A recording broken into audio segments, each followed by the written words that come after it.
Bueno, buenas noches. Yo quería empezar por contarles una pequeña leyenda de un señor que se llama Lorenzo de Coster, se llamaba, que nació en Haarlem, Holanda, y que alrededor de 1430 decidió irse con sus nietos a un bosque cercano y tallar letras a partir de la corteza de un árbol. Esas letras las apoyó en el barro y se dio cuenta que generaban como unas impresiones. Y ahí fue que se avivó y dijo, esto yo lo puedo transformar en un negocio, ¿no? Y unos años después abrió el primer taller tipográfico, lo que sería la primera imprenta, en 1440 aproximadamente. Le empezó a ir muy bien, empezó a vender muchos libros, a imprimir y vender muchos libros, y empezó a contratar mucha gente, ¿no? Y de a poco fue mejorando un poco la tecnología, empezó a hacer, en vez de tipos de madera, que se desgastaban muy fácil, empezó a hacerlos en metal, como ven ahí. Y el metal permitía como otras cosas, y estaba bastante bueno. Pero, por desgracia para él, para Lorenzo, en Nochebuena de 1441, mientras él estaba en la iglesia festejando Navidad con su familia, uno de sus nuevos empleados, llamémoslo Juan, eh, entró al taller cuando no había nadie y lo desvalijó entero. Se robó todos los tipos de metal y se fue a Maguncia, Alemania. Ese personaje, ese como Papá Noel maligno, por decirlo de alguna manera, que le robó todo a Lorenzo, era Johannes Gutenberg, el que nosotros conocemos como el padre inventor de la imprenta, ¿no? Que revolucionó un poco la historia, cambió la historia, hizo que el conocimiento fuera accesible para todos.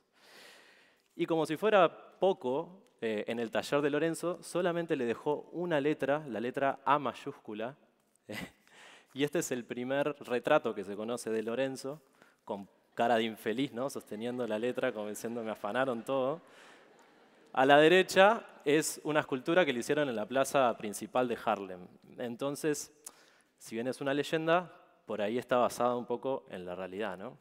Pero entre todos estos quilombos fue que nace la imprenta y por lo tanto nace la tipografía y nacen los tipógrafos, que eran los encargados de diseñar estas letras a mano.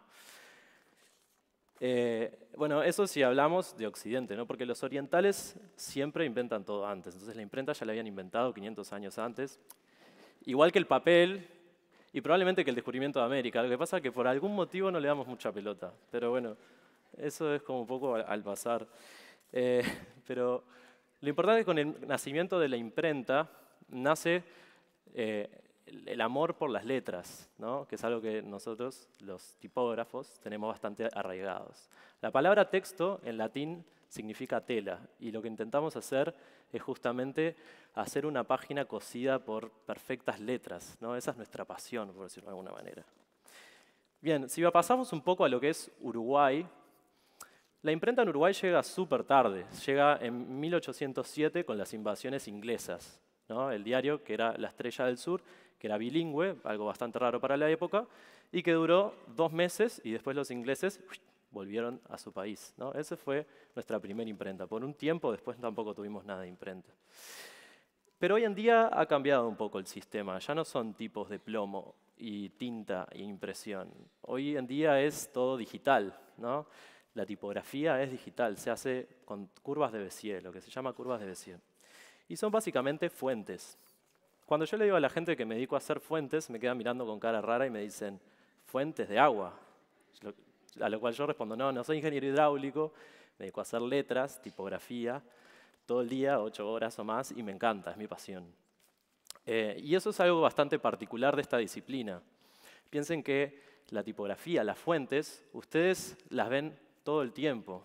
Las ven por la calle, las ven cuando escriben un mail, verdana, como decía, las ven en publicidad, en todos lados, hasta en la sopa, literalmente. Entonces, por ahí es que es un poco un arte invisible, ¿no? Esa es como una de las particularidades que tiene esto, que la gente lo ve pero no lo percibe. Y en diseño gráfico pasa que en diseño puede no tener imágenes, pero nunca no va a tener contenido, ¿no? Siempre hay que comunicar algo. Y esa comunicación se hace a través de letras. Esas letras se hacen a través de fuentes, de tipografía.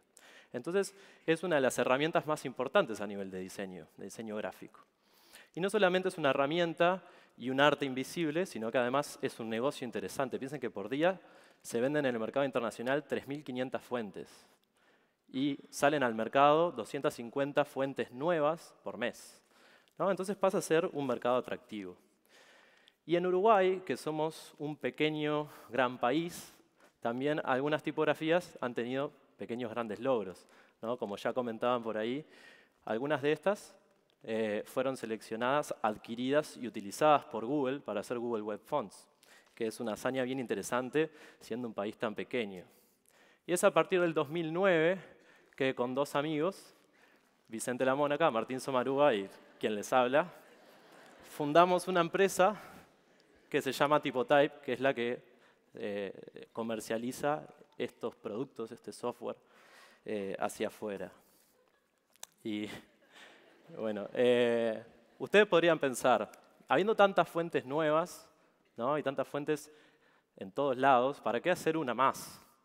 Bueno, algunos comparan hacer tipografías con parir un bebé. Salvando las distancias, yo sé que es bastante distinto, hacer una tipografía puede llevar 9 meses o más. Y uno la ve crecer y madurar. Todo esto que está acá, hasta mi gata, está diseñado con tipografías uruguayas, ¿no? Toda la presentación también.